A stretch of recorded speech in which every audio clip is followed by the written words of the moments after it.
तो इसका वैल्यू निकालना है कि इसका वैल्यू कितना होगा।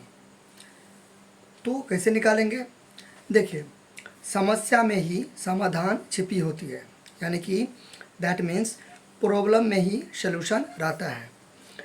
तो अब इसका मतलब क्या हो गया, तो अभी जैसे अपने लोग पढ़ाई लिखाई का बात कर रहे हैं, तो ये जो क्वेश्चन है इसका आंसर भी कहीं ना कहीं इसी में दिया रहता है। इसका मतलब ये हुआ, दैट मीन्स मेरे कहने का मतलब ये हुआ कि आप जो इसका सलूशन बनाओगे ना, तो वो सलूशन का हेल्प कहीं ना कहीं आपको इससे मिल जाएगा। यानी कि ये आपके सामने में है प्रॉब्लम, दैट मीन्स ये क्वेश्चन है, तो इसे जो आप सॉल्व करोगे इसी से आपका मतलब सलूशन निकलने वाला है। अब इस सब का मतलब क्या हुआ, x-3 है तो x-3 है, तो इसका वैल्यू आप कहाँ से निकालोगे, यहाँ से निकालोगे।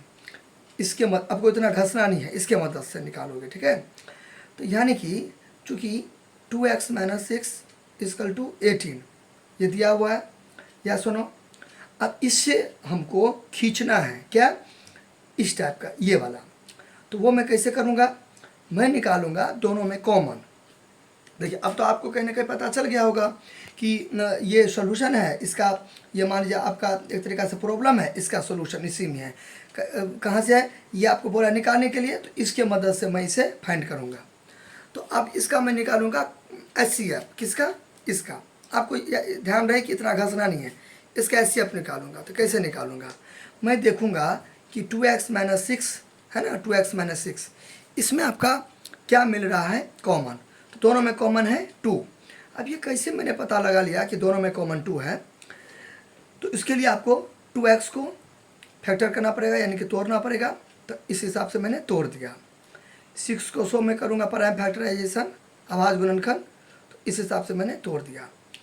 अब मैं निकालूंगा इसका कॉमन फैक्टर। कॉमन फैक्टर बोलिए, या और मतलब या HCF बोलिए, या बोलिए उभयनिष्ठ बोलिए, ठीक है, उभयनिष्ठ, या बोलिए सार्व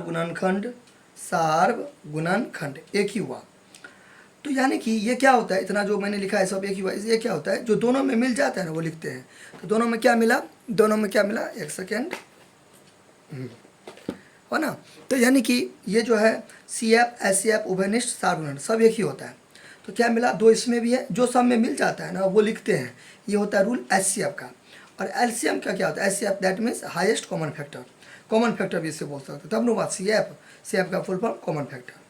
तो हाईएस्ट कॉमन फैक्टर में क्या होता है, जो मिलते हैं उसे लिखते हैं। तो दोनों में क्या मिला, 2 मिला, इसलिए मैंने यहाँ पे 2 लिखा। LCM में क्या करते हैं, जो मिलता है उसे भी, जो नहीं मिलता है उसे भी, सबको लिख देते हैं। अब ये तो हो गया। अब यहाँ पे 2x है आपका, तो एक 2 दे दिया है। अब यहाँ पे मैं क्या रखूँगा कि ये आ जाएगा इक्वल में। तो उसके लिए आप क्या करते हैं, यहाँ पे मान लीजिए 21 है, ठीक है, और यहाँ पे आप क्या रखोगे कि 42 आएगा।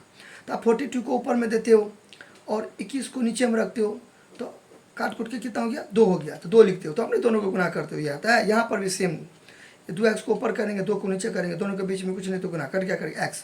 तो हम ना 2 का x से गुना करेंगे तो 2x, तो x हो गया। फिर यहाँ भी वही चीज़, यहाँ भी वही चीज़, ये आपका 6 है, क्लियर। तो 2 आपको दिया था, तो यहाँ पे मैं कितना रख दूंगा, तो वही चीज़ 6 ऊपर दीजिए, 2 नीचा में। हालांकि हल्का है तो उसमें ऊपर नीचा उतना करने की ज़रूरत नहीं है, ठीक है। तो आप डायरेक्ट से भी कर सकते हो, क्योंकि उतना आपका विवेक बुद्धि चलना चाहिए। 2 का x से करेंगे तो क्या हो गया, 2x, आप प्लस माइनस 2 को 3 से करेंगे तो 6। तो ये आ गया मेरा कॉमन फैक्टर, क्लियर। अच्छा, नाउ मैं यहाँ पे 2 लिख दूंगा, फिर यहाँ पे x अभी मैंने बताया, यहाँ पे 3, तो ये 8 हो गया, मतलब 18 हो गया। याद होगा दिक्कत। अब इसको तोड़िए, प्लस प्लस प्लस, इसको इससे मल्टीप्लाई किया तो ये प्लस माइनस माइनस, इसको इससे मल्टीप्लाई किया तो ये, और ये उतर गया। अब ना हो, अब ये आपको पता होना चाहिए इक्वेशन इसके आगे कि 7x है और 21, कुछ भी ले सकते हो, कोई दिक्कत नहीं है। तो यहाँ पे दोनों के बीच में कुछ नहीं तो गुना। तो इस केस में क्या करते हैं, x का जो वैल्यू फाइंड करते हैं, तो ये ऊपर जाता है और ये नीचे जाता है, करके 3 आता है, ठीक है। अब सेम टू सेम हूबहू ये भी लग रहा है उसी के जैसा। अब देखो ये पूरा को मान लीजिए 2 है, ये सब कुछ x - 3 जो है ना, उसको मैंने मान लिया, p मान लिया, आप कुछ भी मान सकते हो। तो p का वैल्यू निकालेंगे तो ऊपर जाएगा, नहीं ये नीचे जाएगा, काट कुट के हो गया 9। तो एग्जैक्टली यही चीज़ यहाँ पे अप्लाई कीजिए। जब मैं इसका वैल्यू निकालूंगा, इसका वैल्यू निकालूंगा तो ये ऊपर जाएगा और ये आएगा नीचे, कट गया तो 9 हुआ। 9 तो इसका वैल्यू क्या हो गया, इसका वैल्यू आपका आ गया 9। यहाँ तो कोई दिक्कत। अब यहाँ पे इसकी मदद से मैंने ये खींच लिया यानी कि खींच लिया, इससे हमने एक्सट्रैक्ट, क्या बोलते हैं अंग्रेजी में, एक्सट्रैक्ट कर दिया, ठीक है। अच्छा, अब यहाँ पे नाउ ये हो गया। अब यहाँ पे मैं क्या करूँगा, कि हाँ ये तो इतना बराबर बोल रहा था ना वाट, अब यहाँ पे मैं क्या करूँगा, इसका वैल्यू कितना आ गया, 9 आ गया तो 9 लिखूँगा। अब टीचर को बता भी सकते हो अनसल्ड एवव, ठीक है, नहीं तो आप क्या करो, इसको इक्वेशन 1 मान लो, लिख दो फ्रॉम इक्वेशन 1, जिससे टीचर को ये पता चलेगा कि आपने इसका वैल्यू 9 कहाँ से लाया है। तो फ्रॉम इक्वेशन 1 कहाँ है, यहाँ पे। नहीं तो टीचर को क्या बोलोगे आप, थोड़ा नज़र उठा के देखिए या कॉपी को पलटा के देखिए तब आपको मिले, ऐसा तो नहीं होता है। ये तो डिस्गस्टिंग वाला बात हो गया, ये तो अच्छी बात नहीं हुई। तो आपको टीचर को समझाने का रहता है कि फ्रॉम इक्वेशन 1 का मतलब कि आपने फ्रॉम इक्वेशन 1 टीचर खोजेंगे तो ये, ठीक है। अब आप बोलेंगे सर टीचर को तो सब पता रहता है, तो सर को तो सवाल भी आता है, तब आप क्यों बनाएंगे। तो ऐसा नहीं होता है। एग्ज़ाम का मतलब होता है टीचर हो जाते हैं स्टूडेंट और स्टूडेंट हो जाता है टीचर। तो आपको टीचर के पर्सपेक्टिव से सवाल को बनाने का रहता है, ठीक है। तो हो गया x - 9 हो गया, ठीक है। कोई दिक्कत होगा तो कमेंट कीजिएगा। Thank you.